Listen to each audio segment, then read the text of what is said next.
যশোরের রাজনৈতিক পরিবেশ সামগ্রিকভাবে এখন পর্যন্ত সন্তোষজনকই বলা যায় এবং আশা করছি যে নির্বাচন পর্যন্ত আমাদের এই পরিবেশটা ভালো থাকবে, সুষ্ঠু থাকবে। সবাই যশোরবাসী দীর্ঘদিন যাবৎ তাদের ভোটাধিকার থেকে বঞ্চিত হয়েছে।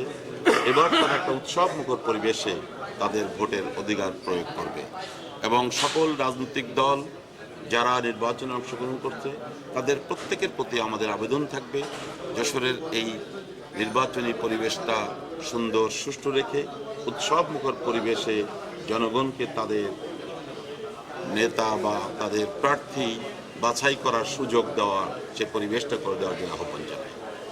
আসলে মাদক এবং চাঁদাবাজি, এই মাদক এবং চাঁদাবাজি এটা আমাদের সমাজের একটা মারাত্মক সমস্যা, সামাজিক সমস্যা। বিশেষ করে মাদক নির্মূল করার জন্যে সরকারের যেমন ভূমিকা রয়েছে, সাথে সাথে রাজনৈতিক দলের ভূমিকা আছে, সমাজের সচেতন মানুষের ভূমিকাও আছে। এখানে একটা জিনিস দেখা যায় যে মাদক ব্যবসা, মাদক সেবন, বিশেষ করে মাদক ব্যবসার সাথে যারা জড়িত থাকে তারা সমাজের প্রতিষ্ঠিত শক্তি, বিশেষ করে বিভিন্ন রাজনৈতিক শক্তিগুলোই এখানে মুখ্য ভূমিকা পালন করে। তো সেক্ষেত্রে রাজনৈতিক দলের প্রতিনিধি হিসেবে আমার পক্ষ থেকে, আমি জামাত ইসলামের পক্ষ থেকে আমরা মাদক নির্মূলের ব্যাপারে জিরো টলারেন্স আমরা নীতি গ্রহণ করব। সাথে সাথে অন্যান্য সকল রাজনৈতিক দলের নেতৃবৃন্দকে আহ্বান জানাবো যেন মাদক নির্মূলে তারাও এগিয়ে আসেন। এরপর হচ্ছে চাঁদাবাজির কথা বলেছেন। চাঁদাবাজিও আমাদের একটা মারাত্মক সমস্যা।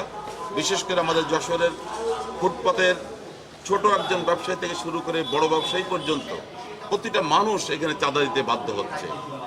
শুধু ব্যবসায়ী শ্রেণী না, যারা যশোরে বাড়িঘর করতে যায়, এক গাড়ি ইট আনতে গেলে, এক গাড়ি বালু তুলতে গেলেও চাঁদাবাজদের কবলে পড়তে হয়, চাঁদা দিতে হয়। আমরা এ ব্যাপারেও জিরো টলারেন্স নীতি অবলম্বন করব। আমাদের দল জামাত ইসলামী কোনো নেতাকর্মী চাঁদাবাজির সাথে যুক্ত নয়, কেউ চাঁদাবাজি করে না, অন্যরা কেউ করুক সেটা আমরা চাইব না। আমরা চাঁদাবাজি বন্ধ করার জন্যে আমাদের দলের পক্ষ থেকে আমরা যেমন প্রচেষ্টা নেব, আমরা যদি আগামীতে সরকার গঠন করি সরকারি আইন প্রয়োগ করে চাঁদাবাজি বন্ধ করার ব্যবস্থা করছে। আপনারা সবাই জানেন বাংলাদেশের মানুষ দীর্ঘদিন নানা রকম জুলুম নির্যাতনের শিকার হয়েছে।